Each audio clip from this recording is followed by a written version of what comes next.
Okay, friends, hello. Okay, so I'm just continuing my last video because I'm talking about Indoc, and there's so much to talk about.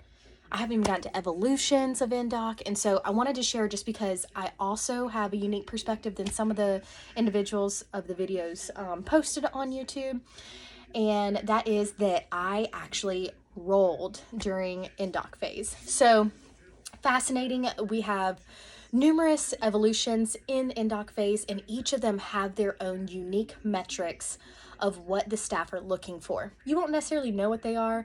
Obviously, don't fail the IST. That's just physical readiness. The very first Friday is all about intensity. Don't stop, like everything else at OCS.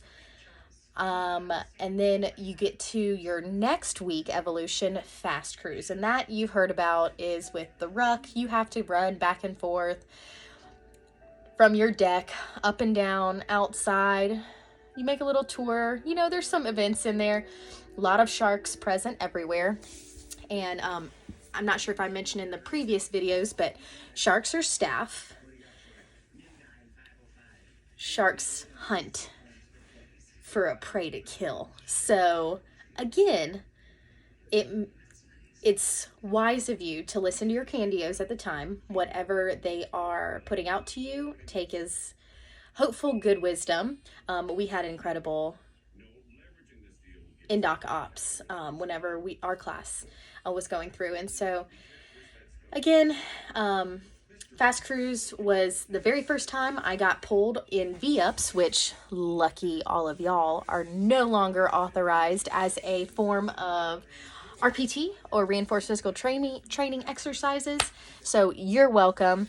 I was one of the last classes that got RPT'd by V-ups, which you can Google what a V-up is. It's not the greatest thing, especially even if you have a strong core, they're still brutal. It's just a full body workout.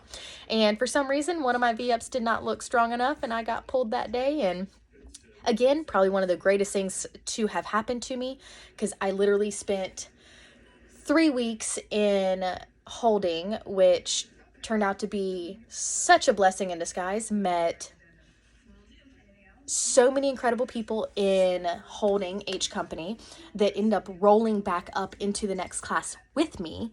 And they say that like 40% of every class rolls. I want to say some classes is like over the 50th percent, 60th percent. So it does not mean you're a failure, weak, whatever. There are some people that do less push-ups than you, run weaker than you, that never roll.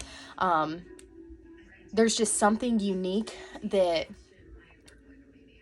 the staff may or may not see whenever you do roll to H company or holding. But I will say the most incredible piece of encouragement I think I got from a candio that came down just to check on me whenever I rolled down to H. Of course, everybody cries because you're like, oh my God, I have to be here 3 more weeks.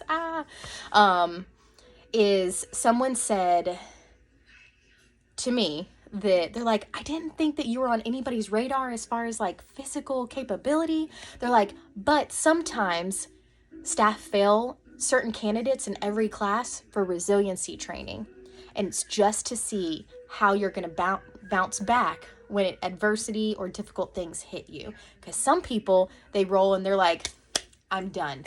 I'm out. DOR. And again, process of elimination. They just filtered those people that are easy quitters whenever like, oh, they failed at something the first time. What are you going to do out in the fleet, right?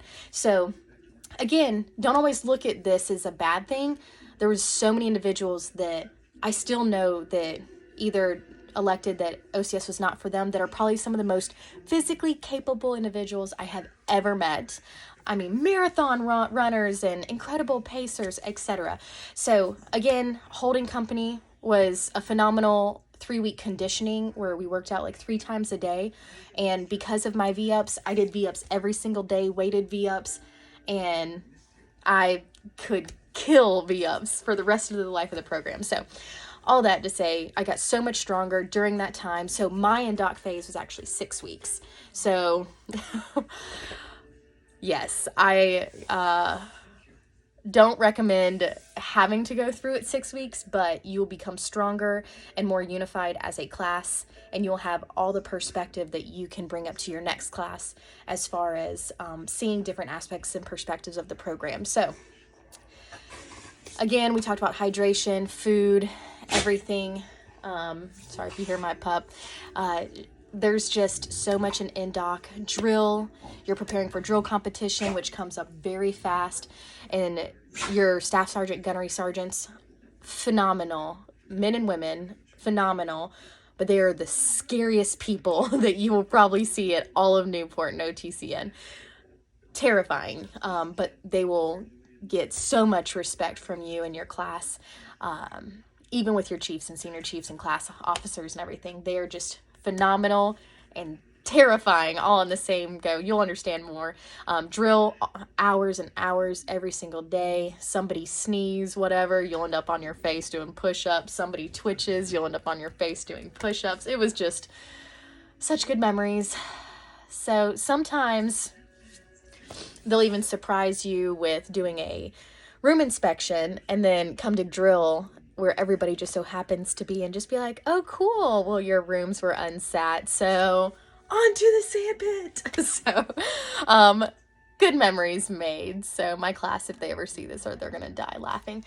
But all that to say, incredible experience. It is what you make of it. The morale of your teammates will make or break you. So don't be one that complains, is negative, etc., or even blames the other companies for little things. Sometimes your staff intentionally try to see if you're going to pin like things against each other to create animosity, because as naval officers, we set the tone for everything for our sailors, etc. So sometimes they want to see how you're going to, again, respond to adversity. And so just choose not to play their games and rise above those adversities that they intentionally throw at you. So again, little snippets of Indoc. You're welcome to provide any comments or feedback, or if you have any questions that I can further expand upon. Hydration, calorie intake, especially at breakfast, and stretching are so essential for this phase. Again, I don't want to reiterate other YouTube channel contributors because they've given solid content, so I'm not trying to cover the same topics they did, but just some additional few points that helped my life get through all my 6 weeks of Indoc. So again, feel free to reach out to me if you have any questions. I'll leave my contact information below.